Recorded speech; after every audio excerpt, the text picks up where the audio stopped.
तो भाजपा तो कह रही कि यादों की फुलझड़ी, वादों की फुलझड़ी यादों की फुलझड़ी तो अब नरेंद्र मोदी की बनेगी कि जिस तरीके से वो अडानी को बचाने की कोशिश कर रहे हैं, झूठा मुकदमा डालकर दिल्ली पुलिस को राहुल गांधी के घर पे भेज रहा है। शर्म नहीं आता है? विपक्ष के सबसे बड़े देश के नेता राहुल गांधी, उनके घर में झूठ मूठ में पुलिस भेज दिया, क्यों? डराने के लिए। अरे उनको मालूम नहीं है कि उनके बाप दादाओं का इतिहास मालूम नहीं है कि जिन्होंने अंग्रेज को हिंदुस्तान से खदेड़ कर भगाया, वो चोरों को भी नहीं छोड़ने वाले हैं, याद रखेंगे। और ये चोरों की गवर्नमेंट है।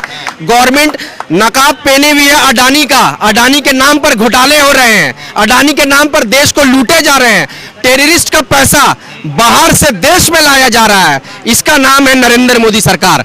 लेकिन कांग्रेस पार्टी तब भी नहीं डरी थी और अब भी नहीं डरेगी। पहले अंग्रेजों को खदेड़े थे, अब चोरों को खदेड़ेंगे। राहुल गांधी ने पूरा मतलब के वादों की फुलझड़ी बना दी, तो लोगों ने कहा कि मोदी जी की तरह चलेगा। वादों के लड़ी और फुलझड़ी का नाम है नरेंद्र मोदी, राहुल गांधी का नाम फुलझड़ी नहीं है।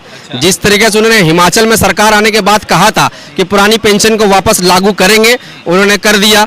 राजस्थान में जिस तरीके से उन्होंने नौकरी की बात की थी, उन्होंने कर दिया।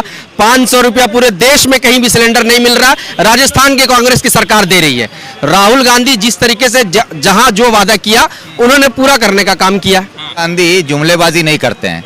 राहुल गांधी ने जो भी बात कही है पूरी जिम्मेदारी के साथ की है, और अपनी जिम्मेदारी का यकीन दिलाते हुए लोगों के साथ वो सड़क पर उतरे। 3700 किलोमीटर चलकर भारत जोड़ो यात्रा के जरिए करोड़ों लोगों का समर्थन उन्होंने लिया है लोगों से, और उसके बाद लोगों की परेशानियों को समझते हुए मौजूदा हालात में हिंदुस्तान में जिन चीज़ों की ज़रूरत है। जनता पार्टी का सारा इल्जाम तो झूठा है, वो सब तो पागल लोग, उन लोग का बात मत किया कीजिए। वो देश को गुमराह कर रहे हैं, सारे जाहिल उसमें भरते हुए। स्मृति ईरानी जैसे को एजुकेशन मिनिस्टर बनाने वाला, जो 10 पास नहीं की, वो लोग क्या बात करेंगे? दूसरे को टिप्पणी हरा दिए थे भाई अमेठी में। हार तो इंदिरा गांधी भी गई थी। तो देखिए, राहुल गांधी है, वो सावरकर नहीं है जो अपने बातों से वो मुखर जाएंगे। वो राहुल गांधी है जो बोलते हैं करके दिखाएंगे। वो अलग सी बात है। अभी नहीं, राहुल गांधी कर्नाटक के बेलगावी में थे और राहुल गांधी ने कहा है कि हम 10 लाख रोजगार देंगे, और जो लोग बेरोजगार है ग्रेजुएट, उनको 3000 रुपया प्रति माह देंगे। जो डिप्लोमा यानी 12वीं पास है उनको 1500 रुपए देंगे, और तकरीबन 10 लाख रोजगार दिया जाएगा। युवा कांग्रेस के काफी सारे जो है पश्चिम बंगाल के यहाँ पर साथी है, राहुल गांधी के सिपाही है, मगर राहुल गांधी को अरेस्ट करने के लिए जो है कह सकते हैं कि संडे के रोज दिल्ली पुलिस पहुंचती है, मगर दिल्ली पुलिस को कुछ हाथ नहीं आता। राहुल गांधी गाड़ी चलाते हुए आगे की तरफ आते हैं। तो कुछ साथियों से जुड़े बात करें कि राहुल गांधी के खिलाफ जो हो रहे कार्रवाई से इनको कितना डर लगता है, या राहुल गांधी के साथ खड़े हैं ये लोग। सबसे पहले कि राहुल गांधी को अरेस्ट करने दिल्ली पुलिस पहुंची, राहुल गांधी ने बेलगावी में कहा कि हम 10 लाख रोजगार देंगे, तो क्या लग रहा है कि राहुल जी भी तो ऐसा नहीं कि जुमला दे रहे हैं? देखिए, राहुल गांधी है, वो सावरकर नहीं है जो अपने बातों से वो मुखर जाएंगे। वो राहुल गांधी है जो बोलते हैं करके दिखाएंगे। वो अलग सी बात है। अभी देश में बहुत सारी छोटी छोटी पार्टी है जो वोट बढ़ जा रहा है, जिसके वजह से कांग्रेस को यही नहीं। फिर भी देखिए राजस्थान में किस तरह काम हो रहा है, हम लोग को छत्तीसगढ़ में देखिए किस तरह काम हो रहा है, और आने वाला 2024 इलेक्शन में देखिएगा राहुल गांधी को किस उनके काम पर। राहुल गांधी के खिलाफ जो पुलिस पहुंची तो आप लोग घबराए, आप लोग डरे? नहीं, हम लोग क्यों डरेंगे? जो इंसान का बेईमानी चोरी उनसे बहुत दूर दूर तक मौजूद है, मतलब उनके रिडार में है ही नहीं, तो फिर उस इंसान को कैसे पुलिस पकड़ लेगा? वो कर्नाटक क्या जीत रही है कांग्रेस? बेशक जीत रही है, और अब पहले से ज्यादा इस सीट से जीतेंगे। क्या लग रहा है सरफराज जी, कर्नाटक में राहुल गांधी ने पूरा मतलब के वादों की फुलझड़ी बना दी, तो लोगों ने कहा कि मोदी जी की तरह चलेगा। वादों के लड़ी और फुलझड़ी का नाम है नरेंद्र मोदी, राहुल गांधी का नाम फुलझड़ी नहीं है। जिस तरीके से उन्होंने हिमाचल में सरकार आने के बाद कहा था कि पुरानी पेंशन को वापस लागू करेंगे, उन्होंने कर दिया। राजस्थान में जिस तरीके से उन्होंने नौकरी की बात की थी, उन्होंने कर दिया। 500 रुपया पूरे देश में कहीं भी सिलेंडर नहीं मिल रहा, राजस्थान की कांग्रेस की सरकार दे रही है। राहुल गांधी जिस तरीके से जहां जो वादा किया, उन्होंने पूरा करने का काम किया। तो भाजपा तो कह रही कि यादों की फुलझड़ी, वादों की फुलझड़ी यादों की फुलझड़ी तो अब नरेंद्र मोदी की बनेगी कि जिस तरीके से वो अडानी को बचाने की कोशिश कर रहे हैं, झूठा मुकदमा डालकर दिल्ली पुलिस को राहुल गांधी के घर पे भेज रहा है। शर्म नहीं आता है? विपक्ष के सबसे बड़े देश के नेता राहुल गांधी, उनके घर में झूठ मूठ में पुलिस भेज दिया, क्यों? डराने के लिए। अरे उनको मालूम नहीं है कि उनके बाप दादाओं का इतिहास मालूम नहीं है कि जिन्होंने अंग्रेज को हिंदुस्तान से खदेड़ कर भगाया, वो चोरों को भी नहीं छोड़ने वाले हैं, याद रखेंगे। और ये चोरों की गवर्नमेंट है। गवर्नमेंट नकाब पहने हुई है अडानी का। अडानी के नाम पर घोटाले हो रहे हैं, अडानी के नाम पर देश को लूटे जा रहे हैं, टेररिस्ट का पैसा बाहर से देश में लाया जा रहा है, इसका नाम है नरेंद्र मोदी सरकार। लेकिन कांग्रेस पार्टी तब भी नहीं डरी थी और अब भी नहीं डरेगी। पहले अंग्रेजों को खदेड़े थे, अब चोरों को खदेड़ेंगे। अच्छा, एक सवाल है कि राहुल गांधी को जब संडे के रोज पुलिस आती है, 45 दिन पुराने मामला में पूछताछ करती है, तो क्या युवा कांग्रेस या कांग्रेस पार्टी कहीं पर यह महसूस कर रही है कि राहुल गांधी ने कुछ गलत किया है कि दिल्ली पुलिस आई?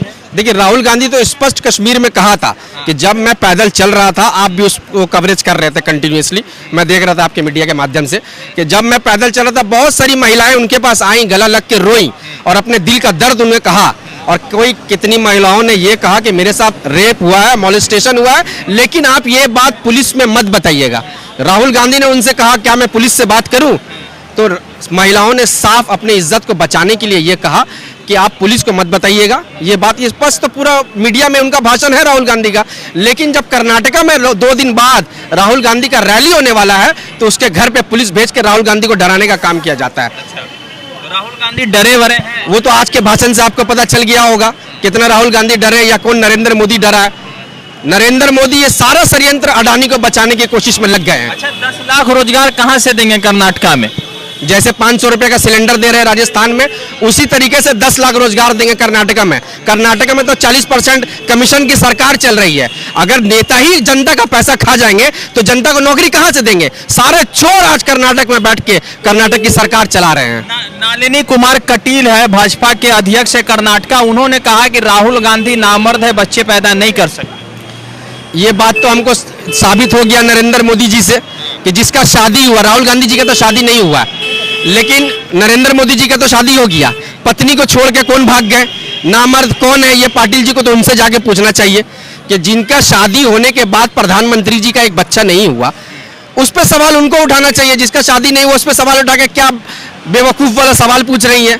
मतलब कर्नाटका का अध्यक्ष उनको कैसे बना दिया भारतीय जनता पार्टी का? बताइए, कर्नाटका चल रहा है, पूरे देश भर में राहुल गांधी को माफी मांगो। आज भी हरदीप सिंह ने कहा कि राहुल गांधी माफी मांगना चाहिए, उन्हें लोकतंत्र को खत्म कर दिया है। ये माफी मांगने वाले ही गैंग हैं, भारतीय जनता पार्टी के लोग। ये सावरकर के सोच के लोग हैं जो जेल में लिख के 14 चिट्ठियां लिखे थे अंग्रेज सरकार को कि मुझे माफ कर दीजिए, मैं भारत छोड़ो आंदोलन में शामिल नहीं होऊंगा, बल्कि हिंदुस्तान के लोगों को अंग्रेजों के फौज में दाखिल करने के लिए उनसे रिक्वेस्ट करूंगा। ये सावरकर की औलाद है।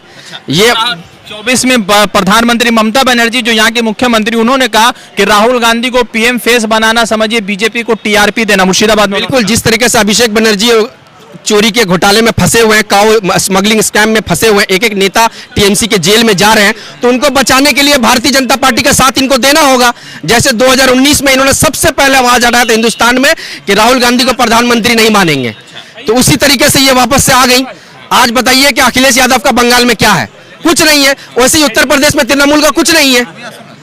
ये षड्यंत्र है और क्या। एक बात बताइए कि यहाँ तो पश्चिम बंगाल चल रहा है, राहुल गांधी कर्नाटका में, राहुल गांधी ने कहा 10 लाख रोजगार देंगे, 3000 रुपया देंगे, 1500 रुपया देंगे। अब सवाल यह है कि राहुल गांधी इतने यादों की बात कर रहे हैं, वादे कर रहे हैं, तो कुछ वादा पूरा होगा? लगता है कुछ उम्मीद है? बिल्कुल होगा, क्योंकि राहुल गांधी जुमलेबाजी नहीं करते हैं।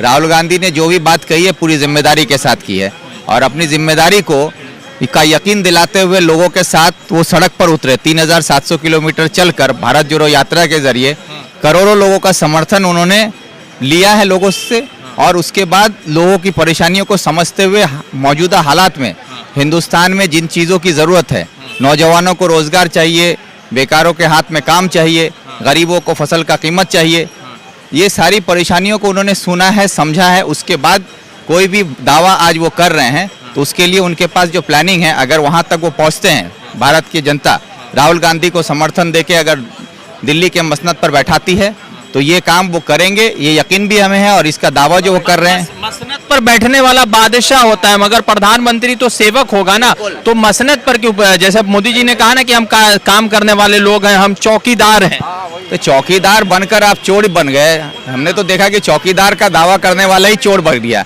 ऐसे चौकीदार की जरूरत अब देशवासियों को नहीं है। जिस चौकीदार पर हम भरोसा करके अपना घर खुला छोड़ दें तो यहाँ चौकीदार ही चोर हो गया। तो राहुल गांधी इसलिए चौकीदार नहीं बनना चाहते, वो देश का सेवा करने के लिए, देश के जनता का समर्थन लेके देश चलाने की जिम्मेदारी अपने कंधे पर उठाने के लिए आगे बढ़ रहे हैं। सवाल पूछ रहे हैं कि क्या राहुल गांधी माफी मांगेंगे? कांग्रेस के आपका कार्यकर्ता हैं आप लोग, तो राहुल माफी मांगेंगे? किस बात की माफी मांगेंगे? वो उन्होंने गलत बोल दिया बाहर में जाकर, देश को की सच्चाई को बाहर में रखा है उन्होंने। और एक आदमी जिसको ऑक्सफोर्ड यूनिवर्सिटी बुला के खुद उनको दावत देकर उनकी स्पीच सुनना चाहती है, वो आदमी देश के डेमोक्रेसी के बारे में बता रहा है, देश के कॉन्स्टिट्यूशन के बारे में बात कर रहा है, देश की अर्थव्यवस्था के बारे में बात कर रहा है। तो अगर जो देश की मौजूदा हालात है उस पर बात करने से देश की अगर बदनामी होती है, देश इससे शर्मिंदा होता है, तो ये शर्मिंदा बनाने के हालत में लाने वाले जिम्मेदार नरेंद्र मोदी हैं। माफी देश से नरेंद्र मोदी को मांगना चाहिए कि आज सच्चाई जब हम बयान करते हैं उससे अगर देश शर्मिंदा होता है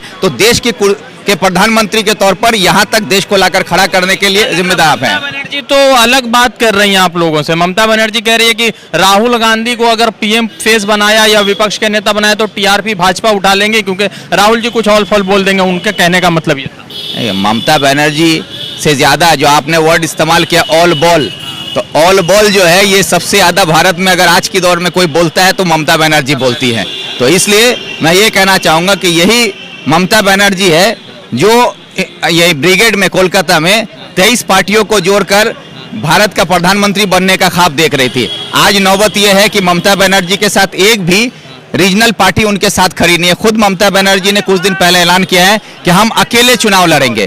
इसकी मतलब यह है कि ममता ये जान चुकी कि अब ममता के साथ कोई नहीं है, अकेले चलना उसकी मजबूरी है और अब उसको अकेले ही रहना होगा। एक आखिरी सवाल पूछेंगे कि ममता बनर्जी ने जैसा कहा बाकी अखिलेश यादव आए, तो क्या कांग्रेस के कार्यकर्ता खुद को थोड़ा सा ठगा या कमजोर महसूस कर रहे हैं पश्चिम बंगाल में? नहीं, वो देखिए मीडिया अभी क्या होता है, अभी रोलिंग पार्टी को ज़्यादा सपोर्ट करता है। आप लोग जैसा कुछ जो भाई है पोर्टल जो है वो हम लोगों का सही न्यूज़ लोगों तक पहुंचाते हैं। और पश्चिम बंगाल में कांग्रेस किसी तरह कमज़ोर नहीं, अगर कांग्रेस कमज़ोर रहती तो हमारा अभी रिसेंट ही में एक एमएलए और अच्छा बहुमत से जीत कर आया है। तो फिर सर पर ताज सज गया ना एक तो। नहीं, वो देखिए क्या होता है, इधर का दीदी और मोदी का जुगलबंदी चल रहा है और पब्लिक को दिखाया जा रहा है ये। अगर अब दीदी भी तो कांग्रेस का एक जैसा, हर बाप के बेटा का नाम होता है उसका सरनेम आता है बाप का, उसी तरह दीदी भी तृणमूल कांग्रेस जो है कांग्रेस का सरनेम लेकर ही अभी आगे चल रही है और आगे भी चलना होगा उनको। बिना कांग्रेस का दिल्ली में कोई नहीं बैठ सकता। एक बात बताइए, लोगों ने कहा जब वो सागर दिघे में आप लोग बाइरन विश्वास जीत गए तो लोगों ने कहा कि कांग्रेस जो है विधवा थी, उसके माथे पर ताज सज गया पश्चिम बंगाल में। अगर लोगों ने कहा तो लोगों की बात सराखों पे। आज बंगाल समर्थक लोगों ने कहा भारतीय जनता पार्टी का सारा इल्जाम तो झूठा है। वो सब तो पागल लोग, उन लोगों का बात मत किया कीजिए। वो देश को गुमराह कर रहे हैं, सारे जाहिल उसमें भरते हुए। स्मृति ईरानी जैसे को एजुकेशन मिनिस्टर बनाने वाला जो 10 पास नहीं की, वो लोग क्या बात करेंगे दूसरे को टिप्पणी? हरा दिए थे भाई अमेठी में। हार तो इंदिरा गांधी भी गई थी, तो उसके बाद दोबारा सरकार में आई। आज हम लोगों ने 60 साल हुकूमत की हिंदुस्तान में। आज हिंदुस्तान में इतने सारी फैक्ट्रियाज दी, इतने सारे इंस्टीट्यूशन दिए। हिंदुस्तान का फूल का गुलदस्ता बनाने वाला कांग्रेस पार्टी है और फूल का गुलदस्ता को तोड़ने वाला ये नरेंद्र मोदी है। अमित शाह ने कहा कि मतलब इंदिरा गांधी भी अपने जमाने में जब यहाँ की पीएम थी तो कभी भी जो है बाहर जाकर देश की बदनामी नहीं करी, मगर राहुल ने करा। कैसे क्या कहा? उन्होंने कहा कि मेरे देश का अंदरूनी मामला है, हम लोग आपस में मिलकर इसको सॉल्व कर लेंगे। इन लोगों ने उस बात को, अमित मालविया जो अपने ट्वीट में तोड़ मरोड़ कर उस बात को प्रस्तुत किया जनता के सामने से, राहुल गांधी ने देश की बदनामी की, झूठ है सब बात। तो पूरे देश भर में लगातार जिस तरह से राहुल गांधी के बयान पर कांग्रेस ने पलटवार किया है, भाजपा लगातार सिर्फ यही कह रही है कि जो है माफी मांगो। हालांकि पिछले कई दिनों से जो है ना लोकसभा को चलने दिया जा रहा है, ना राज्यसभा को चलने दिया जा रहा है। राहुल गांधी ने कर्नाटका में फिर से अडानी और मोदी जी पर हमला करते हुए कहा है कि दोनों की जो सरकार है वो दोस्तों की सरकार है और प्लस लाखों रुपए या कह सकते हैं इलेक्ट्रिसिटी, 10 लाख रोजगार सबकी घोषणा कर दी। वैसे कर्नाटका में कांग्रेस जेडीएस की सरकार थी, फिर उसको जो है चोर दरवाजे से हटाया गया। अब फिर से जो है राहुल गांधी, चूंकि वहां से मल्लिकार्जुन खड़गे भी जो नवनिर्वाचित कांग्रेस के अध्यक्ष है वो भी आते, तो देखना यह दिलचस्प होगा कि राहुल गांधी, मल्लिकार्जुन खड़गे और तमाम जो बड़े लीडर वो किस तरह से कर्नाटका के सत्ता में फिर से कांग्रेस को वापस लाते हैं। रजा अंसारी की रिपोर्ट। द इंडियन खबर, सच आपके सामने।